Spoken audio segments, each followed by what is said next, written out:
Good morning भाई लोग। देखिए, पिछले वीडियो में हम सब ने पढ़ा था प्रथम आंग्ल मराठा युद्ध। क्या प्रथम आंग्ल मराठा युद्ध, जो कि हम सब उसका ईस्वी बताए थे। हम बताए थे क्या प्रथम आंग्ल मराठा युद्ध हुआ कब से कब तक, 1785 से 82 ईस्वी तक। 1785 से 82 ईस्वी तक के प्रथम आंग्ल मराठा युद्ध हुआ था। और आज हम सब इस वीडियो में पढ़ने वाले हैं दूसरे आंग्ल मराठा युद्ध। क्या दूसरे आंग्ल मराठा युद्ध मतलब द्वितीय आंग्ल मराठा युद्ध किस प्रकार हुआ, क्या कारण बना जो अंग्रेजों ने इस भी युद्ध में, जो द्वितीय आंग्ल मराठा युद्ध है, इसमें आके अपना हस्तक्षेप किया। सबसे बड़ा पहले हम सब पढ़ेंगे कारण क्या हुआ, फिर दूसरे आंग्ल मराठा युद्ध में कौन जीता, और तीसरी पॉइंट कि ये अगर युद्ध में जीतने के बाद युद्ध रुका कैसे, कौन सी संधि के कारण ये युद्ध रुका। तीन बेसिकली पॉइंट है जो कि प्रत्येक युद्ध में शुरू से ही जिक्र किया जाता है। तो यही तीन पॉइंट कि पहले युद्ध की शुरुआत कैसे हुई, युद्ध में कौन जीता, और फिर युद्ध विराम अवस्था कैसे लिया, जो कि तीन ही पॉइंट का हम सब जिक्र करते आते हैं शुरू से ही। तो हम सब अभी आज पढ़ने वाले क्या है, द्वितीय आंग्ल मराठा युद्ध। द्वितीय आंग्ल मराठा युद्ध। तो देखिए, कल हम सब जो बताए थे कि प्रथम आंग्ल मराठा युद्ध का 75 से 82, 1775 से 1782 में हुआ था। और ये दूसरा आंग्ल मराठा युद्ध 1803 से 1805 ईस्वी तक होता है। कब? 1803 से 5 ईस्वी तक। 1803 से 5 ईस्वी तक के दूसरा आंग्ल मराठा युद्ध होता है। देखिए, इस युद्ध की शुरुआत पहले कैसे हुई, जो कि हम सब शुरू मतलब पहले कारण कैसे बना, जैसे अंग्रेज ने इस युद्ध में भाग लिया, इसका सबसे महत्वपूर्ण कारण क्या है, मतलब युद्ध का कारण क्या है। देखिए होता क्या है, तो देखते हैं पहले क्या युद्ध का कारण, मतलब युद्ध का कारण क्या है, युद्ध कैसे हुआ। जो कि देखिए इसमें होता क्या, दूसरे आंग्ल मराठा युद्ध में प्राथमिकता रूप से जो फ्रांसीसी कंपनियां रहती है, वो इस समय देखिए 1798 ईस्वी में आ जाते हैं वायसराय के रूप में। कौन? लॉर्ड विलेजले। कौन? लॉर्ड विलेजले, जो कि खुद को, अपने आप को बंगाल का शेर मानता है। लॉर्ड विलेजले, देखिए क्वेश्चन कैसे पूछता है, कौन व्यक्ति बंगाल का खुद को शेर मानता था? लॉर्ड विलेजले। और शेर से ही एक क्वेश्चन और बताए थे कि मैसूर का शेर कौन? मैसूर का शेर के नाम से किसे जाना जाता है? टीपू सुल्तान को। और यहां एक गवर्नर जनरल की बात किया जा रहा है कि कौन गवर्नर जनरल जो खुद को शेर मानता था? लॉर्ड विलेजले, जो कि 1798 ईस्वी में गवर्नर जनरल की पद पर आते हैं। देखिए, तो इस समय जब दूसरे आंग्ल मराठा युद्ध के भी समय में गवर्नर जनरल कौन है, तो लॉर्ड विलेजले। लॉर्ड विलेजले, देखिए लॉर्ड विलेजले जो है वो चाहते थे क्या कि फ्रांसीसियों कंपनियों की रोकना, मतलब उनका जो विस्तृत फैल रहा था उस पर बाधा पूर्ण पहुंचाना, मतलब उस पर क्या पहुंचाना? बाधा पहुंचाना। देखिए, हानिकारक क्षति पहुंचाना चाहते थे फ्रांसीसियों को, लेकिन वो भी किनके स्तर से? तो मराठा लोग के स्तर से, मतलब मुद्दा मेन मराठा होना चाहिए, और क्षति पहुंचे तो किनको? फ्रांसीसी कंपनियां की क्षति पहुंचे। देखिए, जब तक के बोला जाता है कि 1798 में तो चले आते हैं, 1798 में कौन चले आते हैं? लॉर्ड विलेजले। लॉर्ड विलेजले, देखिए लॉर्ड विलेजली होता है, लॉर्ड विलेजली। देखिए, लॉर्ड विलेजली तो बंगाल के गवर्नर पोस्ट पर चले आते हैं, ये चाहते हैं कि फ्रांसीसी का विस्तृत रोके, लेकिन इनका जो हानि पहुंचाने में तो फ्रांसीसी का काफी ज्यादा मराठा लोग से ही, कि ताकि मराठा लोग और फ्रांसीसी कंपनी आपस में मतभेद किया जाए और बीच में फायदा हम उठा ले, ये चाहते थे। लेकिन जब तक के मराठा पद पर तक, जब तक के मराठा के राजनीतिक कौन, जो एक कल नाना का नाम बताया गया था, फडणवीस। कौन? फडणवीस। वो जब तक के जिंदा रहते हैं तब तक के अंग्रेज लोग का चलता मराठा पर नहीं है। कौन? नाना फडणवीस। देखिए, जब फिर 1780 ईस्वी में, कब? 1700 नहीं, पूरे 1798 के बाद 1800 ईस्वी में नाना फडणवीस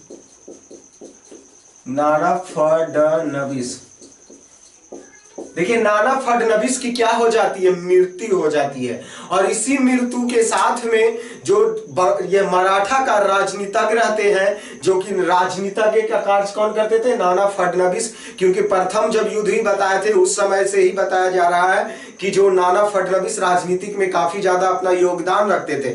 जब तक ये जिंदा थे तब तक लॉर्ड वेलजेले का चला मराठा पर कुछ नहीं, लेकिन जैसे ही नाना फडणवीस की 1800 ईस्वी में मृत्यु होता है, इसके मृत्यु हो जाने के बाद ये जो उनका अपने नाना फडणवीस की मृत्यु के बाद वेलेज़ले का प्रस्ताव स्वीकृत कर लिया जाता है। मतलब वेलेज़ले ने कुछ प्रस्ताव रखते हैं मराठा लोगों पर, जो कि उसका स्वीकार को क्या प्रस्तावित कर लिया जाता है। देखिए होता है क्या, जैसे ही नाना फडणवीस की मृत्यु के बाद, नाना फडणवीस की मृत्यु के बाद जो कि इसी का नाती कौन, बाजीराव नारायण द्वितीय का नाम बताया गया था, क्या बाजीराव नारायण या बाजीराव द्वितीय, बाजीराव द्वितीय उन्हीं अपनी स्थिति बनाए रखने के लिए, बाजीराव चाहता था कि जिस तरीके से नाना फडणवीस जब तक जिंदा थे तो स्थिति बरकरार था, उसी प्रकार ये बाजीराव द्वितीय भी चाहता है कि मराठा पर हमारा शक्ति क्या हो, बरकरार हो। और इसी शक्ति को बरकरार रखने के लिए उन्होंने मराठा के सरदारों में आपस में झगड़े करवा देते। कौन, बाजीराव द्वितीय, बाजीराव द्वितीय। देखिए ये बाजीराव मराठा पर अपनी शक्ति बनाए रखने के लिए मराठा के दो सरदार, मराठा के दो सरदारों को आपस में क्या कर देता है, लड़ा देता है। जो कि इसका दो सरदार, ये दोनों कौन है, ये भी सरदार और ये भी सरदार, कहां का, मराठा का सरदार।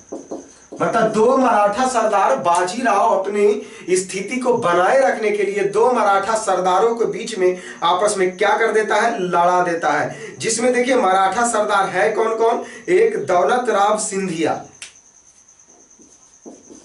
दौलत राव सिंधिया,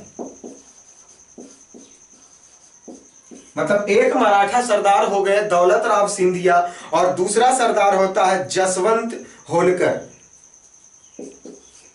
जसवंत होलकर, जसवंत होलकर। तो देखिए इन दोनों के बीच में जसवंत राव होलकर, जसवंत राव होलकर, ये दोनों के बीच में बाजीराव द्वितीय दो सरदारों के बीच में आपस में क्या कर देते हैं, लड़ा देते हैं और झगड़े करवा देते हैं। जिसके कारण देखिए होता है क्या, इस युद्ध में ये दोनों युद्ध होता है किस जगह पर, पूना में युद्ध होता है, पूना में युद्ध होता है। लेकिन युद्ध तो करवाता है, लेकिन बाजीराव द्वितीय का यहाँ जो विचारधाराएं रहती है वो फ्लॉप कर जाती है। देखिए फ्लॉप करता है कैसे, जो देखते हैं। देखिए दोनों सरदारों के बीच में लड़ा देने पर पूना में लड़ा हुआ, जिसमें सिंधिया सफल हो गए, मतलब दौलत राव सिंधिया क्या हो गया, विजय हुए, विजय हुआ। और ये क्या हो गया, इनकी क्या हो गई, हार हो गई। निर्णय देखिए हो गया, पूना में दोनों का युद्ध हुआ, जिसमें दौलत राव सिंधिया विजय हुए और जसवंत राव होलकर क्या हो गई, उनकी हार हो गई। देखिए जसवंत राव होलकर की हार हो गई, जो कि यहीं पे बाजीराव द्वितीय दौलत राव सिंधिया के नेतृत्व में अपना ये करता है, श्रेष्ठता की स्थापना करता है। जो उनका चाहना रहता है वो तो काफी हो जाते, क्योंकि दो सरदारों को लड़ने के बीच में जो जीता वो कौन, बाजीराव की श्रेष्ठता वहां पे कहलाई उनके लिए। फिर देखिए 1801 ईस्वी में होता है क्या, 1801 ईस्वी में आते हैं इधर, 1801 ईस्वी में जो जसवंत राव होलकर की भाई रहता है, एक जसवंत राव होलकर की भाई कौन, बिठजी की हत्या हो जाती है। जसवंत राव होलकर के भाई बिठवी की हत्या हो जाती है।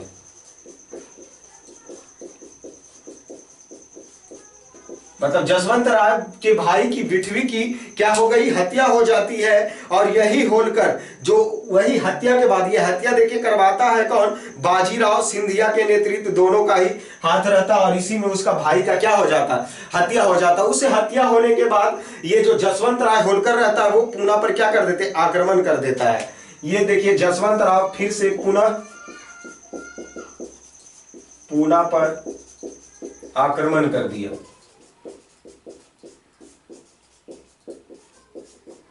पूना पर क्या कर दिए, जसवंत राव होलकर ने पूना पर क्या कर देता, आक्रमण कर देता है। जो कि आक्रमण करता है किन के बीच में, तो ये आक्रमण करता है कौन, इधर सिंधिया एक हो गए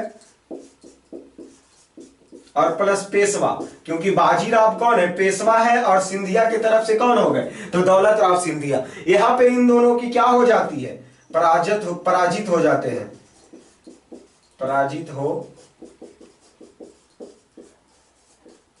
ये देखिए यहां पे सिंधिया क्या हो गया, सिंधिया और पेशवा दोनों क्या हो गए, पराजित हो गए। और ये बाजीराव द्वितीय रहता है जो भाग कर यहीं के बाद बेसिन में जाकर शरण ले लेते हैं। मतलब ये जो है भागकर बेसिन में जाकर शरण ले लेते हैं। देखिए अब पेशवा जो बाजीराव द्वितीय है वो भागकर कहां चला गया, भागकर बेसिन चला गया। अभी देखिए यहीं पे बेसिन जो बाजीराव द्वितीय है वो बेसिन की संधि कर लेता है अंग्रेजों के साथ। यहीं पे ये जो पेशवा बाजीराव द्वितीय है वो अंग्रेजों से कौन, बेसिन की संधि कर लेता है। देखिए इस बेसिन की संधि में होता है क्या, तो पहले इसे हटाते हैं, उसके बाद देखिए क्या बेसिन की संधि कर लेता है।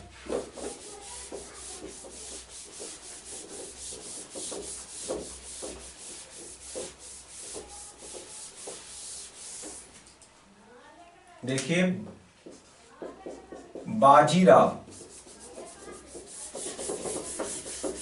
हाँ क्या बोल रहे थे जी, बाजीराव जो पेशवा है बाजीराव द्वितीय वो अंग्रेजों के साथ में बेसिन में क्या कर लेती है, संधि कर लेती है। देखिए होता है क्या, उस समय बताया गया है कि अंग्रेजों का गवर्नर जनरल कौन, लॉर्ड बेलेस्ली था, जो कि 1803 ईस्वी में वही हलकर, पहले आप संधि करवा दीजिए, बाजीराव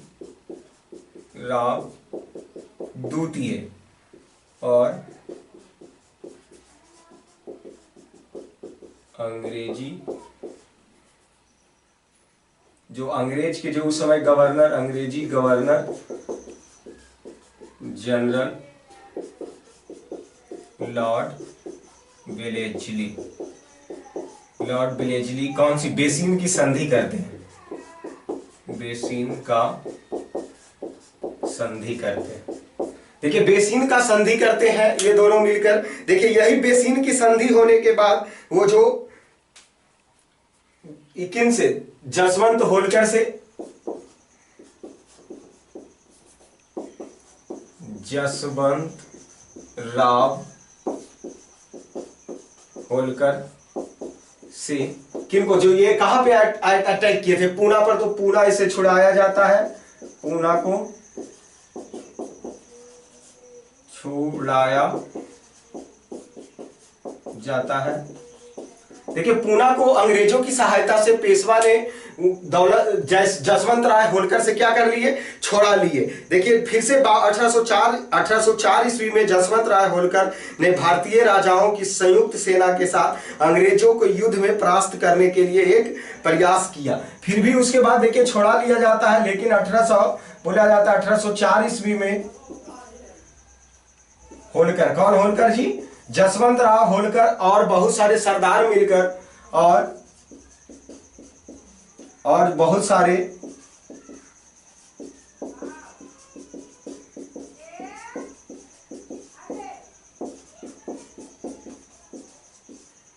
अंग्रेज से युद्ध लड़ते हैं।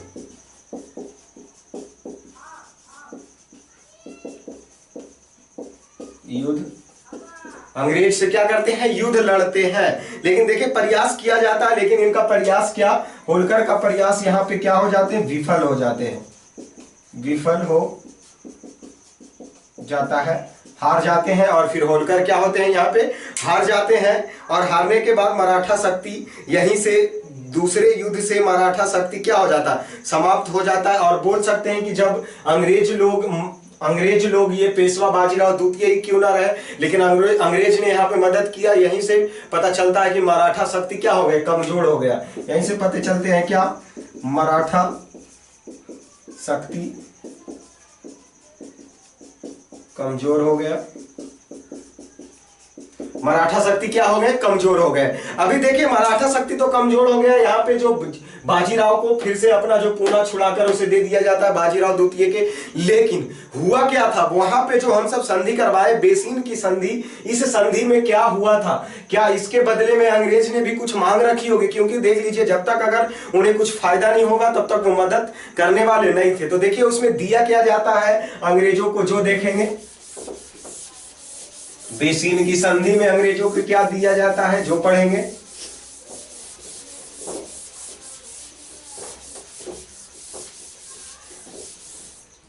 कौन सी, देखिए बेसिन की संधि। देखिए बेसिन की संधि में अंग्रेजों को दिया क्या जाता है, गुजरात, ताप्ती और नर्मदा मध्य के कुछ प्रदेश दे दिए जाते हैं। और कर्नाटक में एक नदी बहती है तुंगभद्रा नदी, के सभी जितने प्रदेश रहते हैं वहां से लगभग 26 लाख रुपया आता था, वो पेशवा ने कंपनी को दे दिया। मतलब तुंगभद्रा, मैसूर का जो पढ़ाए थे पिछले क्लास में हम, वो मैसूर तुंगभद्रा, जो मैसूर का नाम बदलकर बाद में कर्नाटक रख दिया गया, मैसूर का नाम बदलकर क्या कर्नाटक रखा गया। और मैसूर का ही एक नदी कौन है, मैसूर में ही तुंगभद्रा नदी, मतलब उसके समीप के जितने भी कर आते थे लगभग बोला जाता है कि गुजरात, नर्मदा और ताप्ती, और इधर मैसूर में जो तुंगभद्रा नदी हो गए, यहाँ के किनारे से लगभग 26 लाख रुपया, कितना 26 लाख रुपया आते थे, जो कि अब पेशवा ने कंपनी को दे दिया कि ये पैसा तस लेंगे कौन, कंपनी तस लेंगे।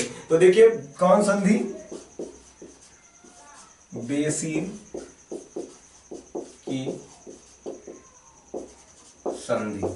देखिए बेसिन की संधि, अभी देखिए इस बेसिन की संधि में सबसे पहले गुजरात, नर्मदा, ताप्ती, तुंगभद्रा, मतलब ये नदी के जितने भी समीप से लगभग आते थे, तुंगभद्रा नदी के समीप से जितने भी लगभग इनके क्षेत्रों को, जो सीमावर्ती प्रदेश हो गए, नदी के सीमावर्ती प्रदेश के सभी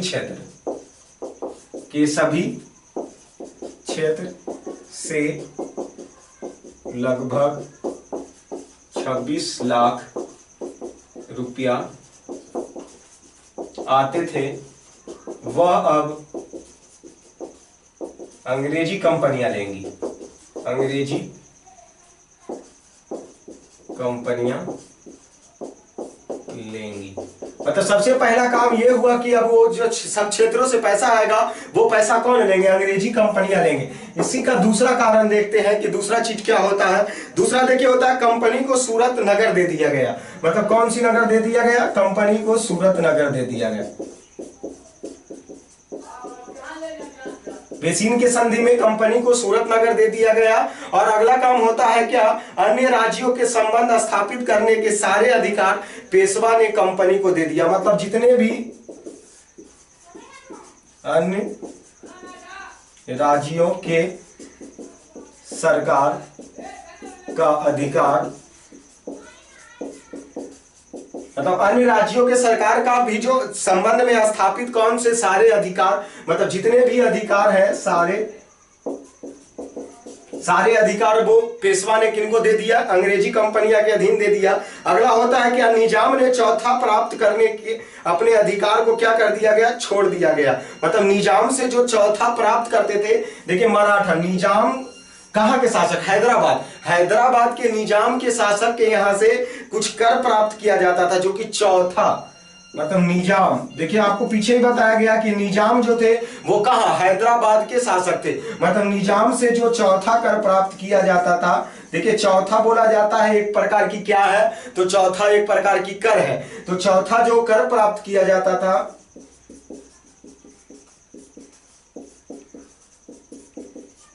मराठा लोग प्राप्त करते थे, उसे छोड़ दिया गया। उसे छोड़ दिया गया। मतलब अब निजाम जो हैदराबाद की निजाम है उसे जो मराठा लोग कर लेते थे अब लेंगे नहीं। देखिए अगले तो ये तो हो गए बेसिन की संधि में यही सब इतना काम हुआ जो कि अंग्रेजों को सौंप दिया गया। अभी हम सब देखेंगे बेसिन की संधि का महत्व। जो बेसिन की संधि है उसका महत्व क्या हुआ। बेसिन की संधि का महत्व,